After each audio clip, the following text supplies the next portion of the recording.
Hello there. I'm Reverend Nhien, founder of Evolving Enneagram. If you've been seeking a compassion-based, contemplative approach to Enneagram-informed transformation, you are most certainly in the right place. This is where contemplation meets the Enneagram. So we are in week 52 of a 52-week Sunday talk series based on this book here by Oren Sofer, Your Heart Was Made for This. Yay. Wow, we are in our final week, and I really didn't know if I would make it. I promised 52 straight weeks of Sunday talks. And for those of you who don't know me, this is quite a feat to do something regularly. Like I am the opposite of a routine person.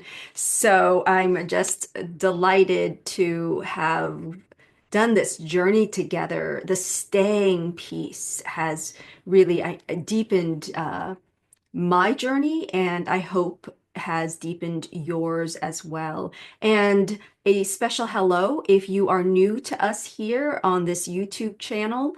No matter when you are coming in, I hope that you find that the talk or the offering today is exactly what you need on your path in this moment. So today's talk is entitled Reflections on Love's Evolution and 9 Enneagram Benedictions, which I'm offering to close out this year. So I'll take today's talk in two parts. We'll begin with just some reflections on what I mean by the evolution of love, how that relates to evolving Enneagram, and how it relates to this book here.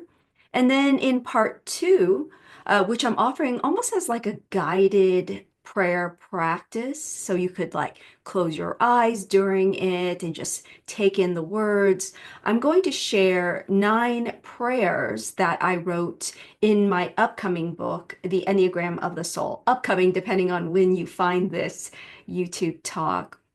But it will be released April 7th, 2025. And so for those of you who are coming upon this talk, on Sunday, December 29th, when it is going to be released, then it is still in the future. So you will be getting a preview of these prayers from my heart to yours. So let's begin with reflections on love's evolution. So I would like to begin, well, I would like to end this year with the beginning, the opening of this book. So I want to offer a reading from the first page of the introduction. Oren Sofer writes, Your heart was made for love, for connection, belonging, and meaningful relationship with other people, beings, and the earth. Your heart was made to give and receive, to know joy, purpose, and freedom. All of this is possible for you and for each of us. Yet painful emotions, ignorance, and oppressive conditions disconnect us from our heart's potential. The flow of this love has encountered obstacles from the beginning, but perhaps never more so than now. Our ancestors' village was not the global village of the 21st century with its seemingly infinite complexities and pressures, nor did we evolve to engage with social media algorithms or constant alerts of tragedy. How do we reclaim our birthright to love while navigating a complex world in crisis? How do we make love our guide? He continues, the Buddha long ago taught that we can shape our inner lives. Whatever the mind frequently thinks upon and ponders, that will become its inclination. Our thoughts, feelings, and intentions grow into habits over time, settle into our character.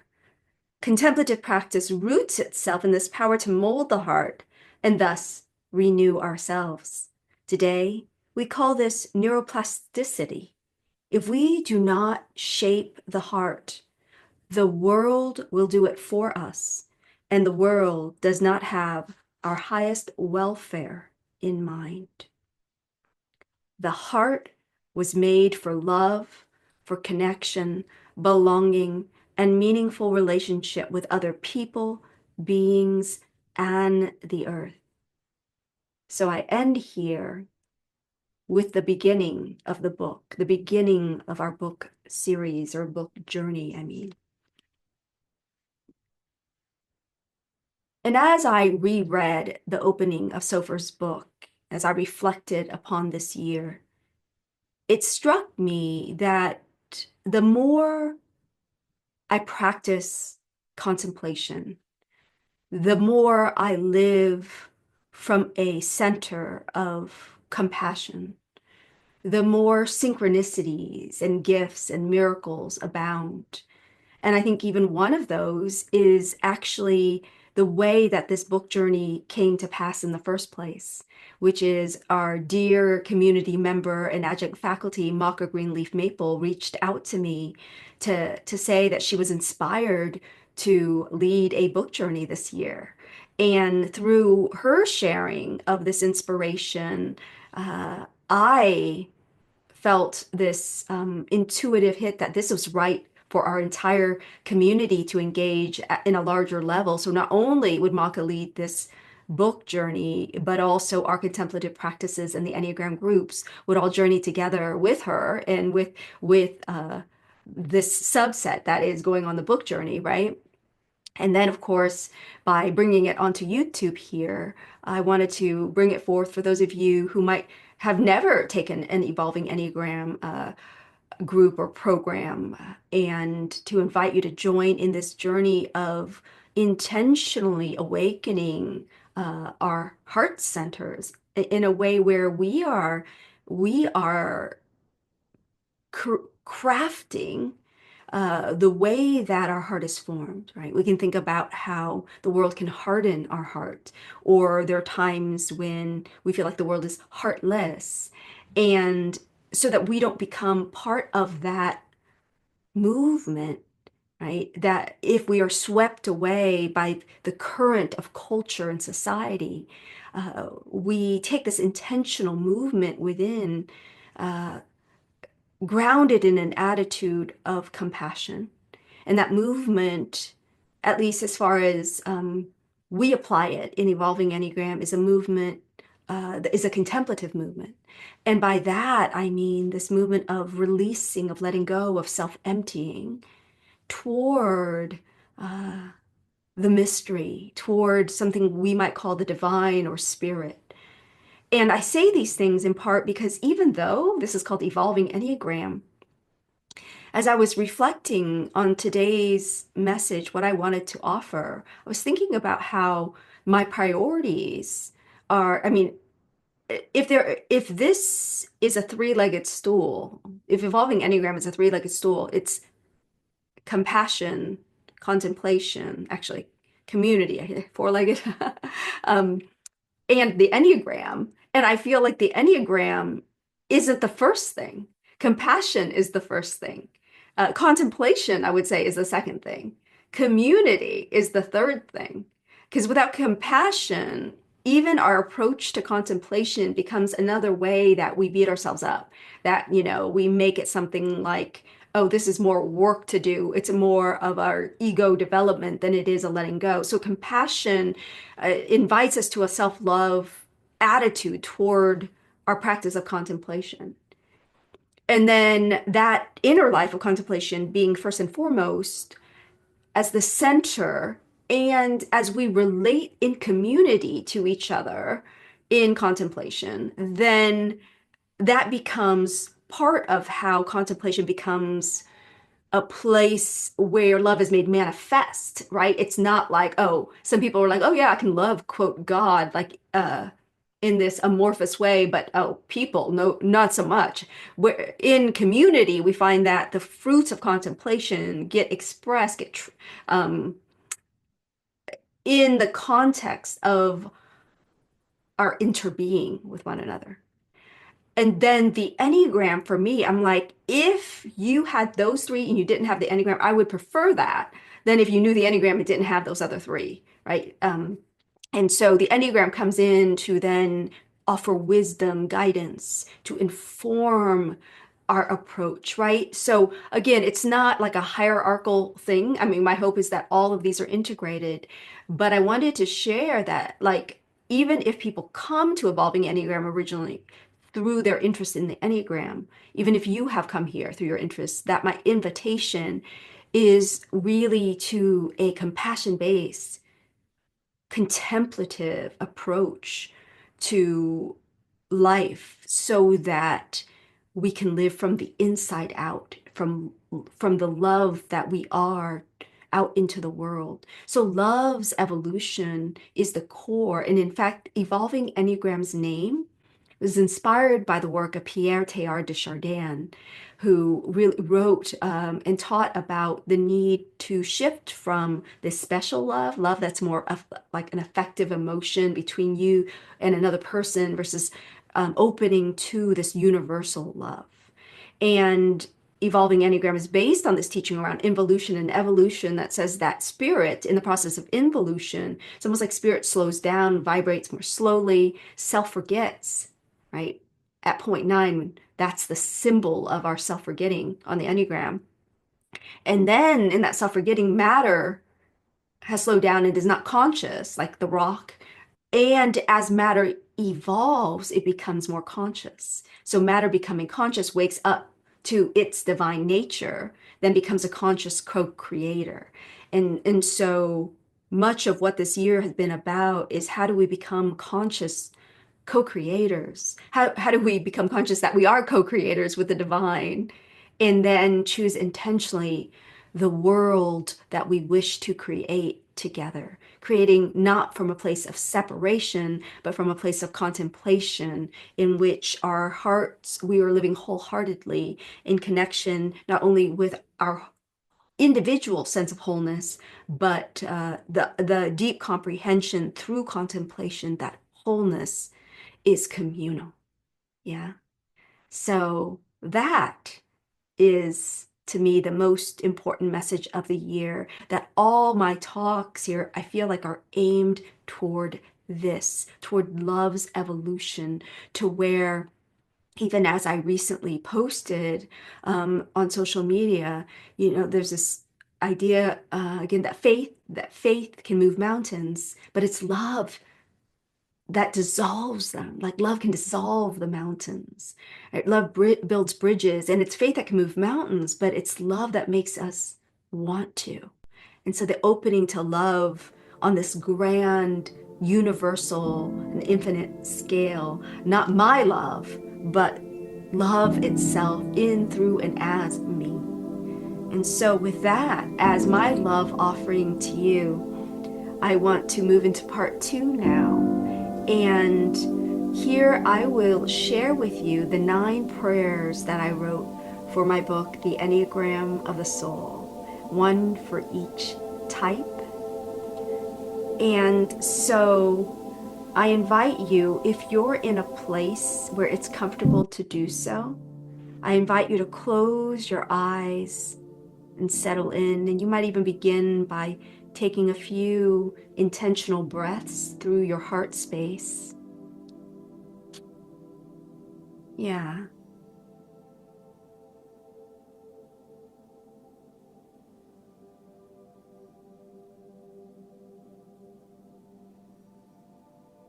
And as you hear these prayer blessings, I invite you to see if you can both receive them and allow the flow of receiving to cycle out to a prayer that we join in together for the world, for the energy of that point in the world. So beginning with type 1, accepting what is. I release my role as judge and jury. I release my conviction that my way is the only right way and that my truth is the ultimate truth. I relax my attention on inner and outer error. I relax my grip on the need for inner and outer order. When my worldly eyes simply cannot see it, I invite my inner eye of faith to allow me to feel it. I open my heart to be cleared of unforgiveness.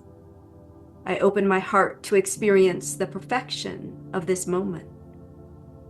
There is beauty and wholeness in this glorious creation, both within me and all around me. I welcome forgiveness into my heart. I welcome wisdom into my heart. I welcome compassion into my heart. I welcome acceptance into my heart. Not as an act of resignation, but in the spirit of faith, I stand down. Setting aside my need to be right, I approach the steady altar of my faith. I kneel before a higher truth. I open my arms wide. I accept the invisible holiness in all that is right here and right now. I rest on holy ground. And so it is. Amen. Prayer for type 2, honoring my needs. Divine love within me, embrace my deepest needs, nurture my greatest joys, and nudge me to care not only for others, but also for myself. I need not beg for love. I need not cajole another to better honor me. I simply release any shame over having needs, any sense of neediness, desperation, any possessiveness of loved ones, and my limiting, self-fulfilling belief that no one willingly takes care of me. I willingly ask for help, and I receive loving help from expected and unexpected sources, from the divine indwelling and from others who share this precious earth. Among all life, I feel beloved and connected. From all of life, I receive willingly, and I let my receiving open and humble me right here and right now. I willingly honor the sacred love already within me. I recognize that I have precious and valid hopes and desires, all worthy of reverence, worthy of respect, all worthy of my own sacred devotion.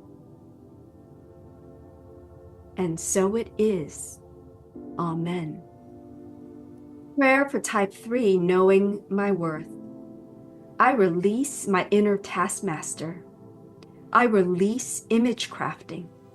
I release continually compartmentalizing my feelings just to get more done, just to feel more seen. I let go of pretenses, of trying to prove how I am better than others, only inasmuch as I feel less than worthy to simply and authentically be me. Today, I offer my inner life a truce. I offer my own heart a sanctuary of faith and hope, a place where I am fully seen, held, and loved by me.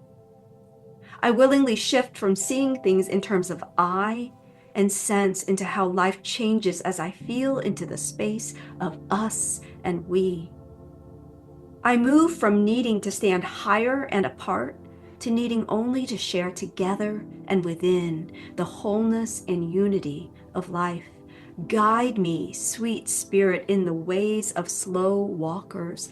Lend me the courage to face my shame, to speak my truth, to make time to go beyond how I seem, even to myself, to enter into the realization of who I authentically am. The truth, unmasked, is not the nothingness or emptiness I fear, or the hollowness I've long felt inside. I'm full of good. I'm full of God. I am whole and worthy not only in the eyes of the divine, but beneath my own sweet tender gaze, in the spirit of truth. Amen. Prayer for type 4. My uniqueness belongs. Today, I embrace the simplicity of everyday life. As I courageously release my pining for what has been and faithfully surrender fantasies about what might be, I come to peace and equanimity in the present moment, knowing that my beauty is innate and my specialness is divinely given. I release the need for blame or shame, whether toward myself or another. I release the compulsion to long for the past and commit to no longer abandoning myself in the here and now. I belong here and now without needing to conform. I recognize I'm special in this moment without needing to specially stand apart. Here I am, universe. Here I am, beloved heart. Here and now, nothing is missing. Here and now, everything is present because finally I am present. Here I am, Great Spirit, free of the compulsion to dramatize my life experience, free of the need to compare my life to others. I embrace myself as the unique and beautiful expression of the infinite that I already am. And so I authentically am. Amen. Prayer for type 5, living the mystery. I rest my hands on my lap, open my palms toward the sky, lower my head toward my heart, and willingly bow to the great mystery of life. I surrender small-minded, petty thoughts that want to compartmentalize and box all of life into manageable subjects of observation and study. I open my awareness to eternal wisdom, which cannot be grasped by intellect alone, and willingly experience embodied knowing. I open my heart to infinite compassion, that I may grieve and forgive past wounds, and thereby retrieve my long-buried hopes and desires. I open my eyes to spiritual faith, that I may perceive the abundance all around me and feel the capacity to share from my inner wealth. Release me from my tendency to detach and withhold, and from my fear of rejection, that I may engage life with boldness and courage and feel life's abundance coursing through me. I am willing to experience anew how my giving to others gifts me with an open heart. I experience joy and nourishment from connecting with others. With an open mind, I experience wisdom pouring forth from the core of my being. With a receptive body, I no longer wall or withhold myself from participating fully in life. I live and move and have my being not isolated from, but always within the great cosmic circle of life. And so it is. Amen. Prayer for type 6, trusting my inner wisdom. Here now, I claim that divine wisdom and guidance are fully present within me. Within me is a refuge for trusting myself. Within me is a heart of courage. Within me is a firm and faithful ground of being. Within me, I experience a spiritual stronghold, a sense of surety and security far greater than any source of security that any worldly circumstance might offer. Centered within, I release fear and mistrust, including mistrust of my own thinking. I release worry and doubt, freeing myself of my own second guessing. I release burdening myself with the responsibility of keeping everyone I love safe. I release the doubt that I do not have what it takes to meet this moment of life. I release my attention on all that might go wrong. I open myself to embracing what is and what might actually go splendidly well or right. I do not need to have all my ducks in a row. I need only to check in for guidance for what I need in the here and now. Centered within, I experience peace from whirling or anxious thinking. I experience much deserved joy and relaxation. I experience all of life, including myself, as whole and holy. I stand strong and faithful with arms open to life's good, rooted confidently in this present moment, nurtured by this holy ground, and so it is. Amen. Prayer for Type 7. I am present. I now release spreading myself too thin, trying not to miss out on any one thing, so that I end up missing out on everything because my attention is scattered.